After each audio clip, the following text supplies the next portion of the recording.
Okay, guys, this next story is a true story of an American man who got involved with a Thai freelancer. It's full of deceit, lies, and betrayal. This true account should be used as an example of what not to do when dating in Southeast Asia. Here it goes.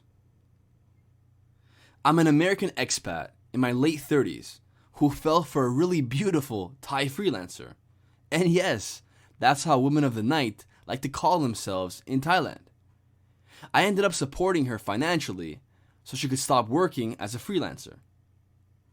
Although I was giving her an allowance, our relationship still managed to become rocky. I felt like it wasn't moving in the right direction.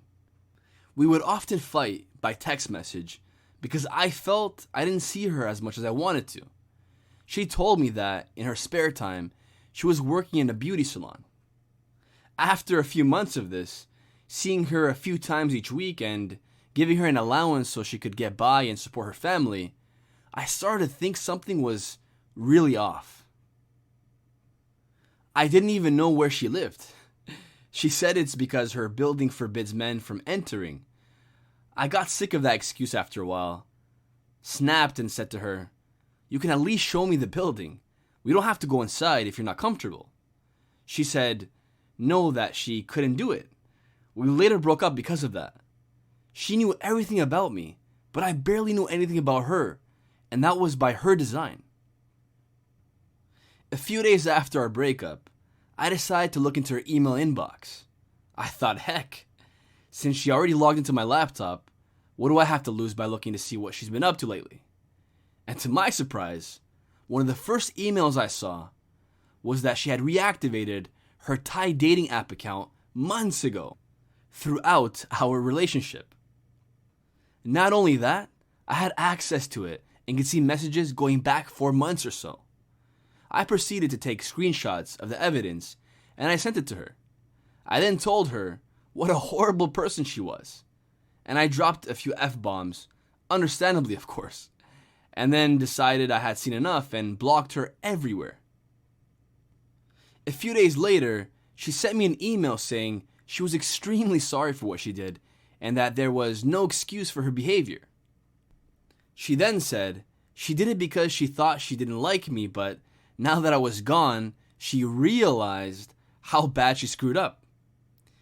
It didn't come across as forced or anything. She really seemed genuine. It felt so convincing. She figured out what my weaknesses were and played me like a puppet. One of my mistakes was when I volunteered money in the past, and she used that to get more cash when she felt she could, as if I were her personal ATM machine. After a week of going back and forth by email, I started to think maybe she is for real. The thought that went through my mind at the time was, heck, I already dumped a good chunk of money on this girl. She really wants to turn her life around, and if she has real feelings for me, I guess I can give her a second chance. We gave each other a solid 1 month break, which was her idea, by the way. She said she wanted to make sure I was still into her, whatever that means. So we got back together about a month ago. During that time, she was out of town to visit her family. We went back to the same old arrangement quickly. I give her money, I feel like she's not putting in enough effort, and the cycle continued. Now, this is where things get interesting. During all these months, she introduced me to some of her friends. Some were freelancers, and some were not. This one friend in particular came across as a kind and genuine girl, and I know she had a say in convincing her that I was a good man for her, that I was a provider, serious, young, etc., and that she'd be a fool to pass on a good catch like myself. My girl and this girl, her friend, were always hanging out together. It kind of annoyed me a little at first, but when I got back together with my girl, I didn't see her kind friend anymore. It became quite obvious to me that they were no longer friends. After having another trivial fight with my girlfriend over text, I told her I don't like fighting by text, that if she wants to break up with me, she can call me or have the decency to come talk to me. I was really feeling down at this point, and I decided to contact her friend, the kind girl, to talk. I was half hoping she could give me a few tips about how I can make my relationship work with her, since she must have known her better than I did. Much to my surprise, she told me how much of a horrible human being my girlfriend was. Long story short, she was never my girlfriend. She told me that she had been dating this other Farang for a couple of years. I also found out she didn't start freelancing due to falling on hard times like she made me believe before. She's been in the game for a decade or so. Her friend also mentioned that she and the Farang she was seeing all these years behind my back laughed about how I would give her money so easily. Also, when she would tell me she was too sick to hang out with me, she was really having X-rated fun with her customers. And to put the cherry on top, her friend also said that she's been actively scamming older Farang men who live overseas for a lot more money than I gave her throughout our relationship. She continued by saying that she was also very active with customers during our so-called break, and the whole time, her little group of Freelancer friends knew she was playing me and never told me to my face. As you could imagine, I was stunned to hear all of this. I had become the fool that many people warn about when traveling to Thailand. I mean, it never even crossed my mind that she could be this evil.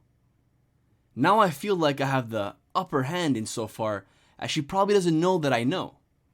Hearing how little I meant to her and how in love she was with that other Farang just absolutely infuriates me to my core. I began wondering, what could I do to get back at her? Without breaking the law, of course.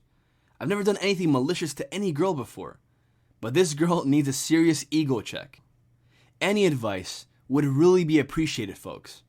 I'm really in a dark place now, but I'm also glad that I hit rock bottom. I still love Thailand. I just happened to pick the wrong apple. Wish me luck in the future. Much love. In my personal opinion, like the famous saying goes, once a cheater, always a cheater. Second chances are for suckers. Don't be that guy. The confidence and trust built up in a relationship, no matter the time, is automatically destroyed when one partner decides to cheat on the other. I hope you guys use this true story and others like it as a resource on the warning signs or red flags when dating in Southeast Asia.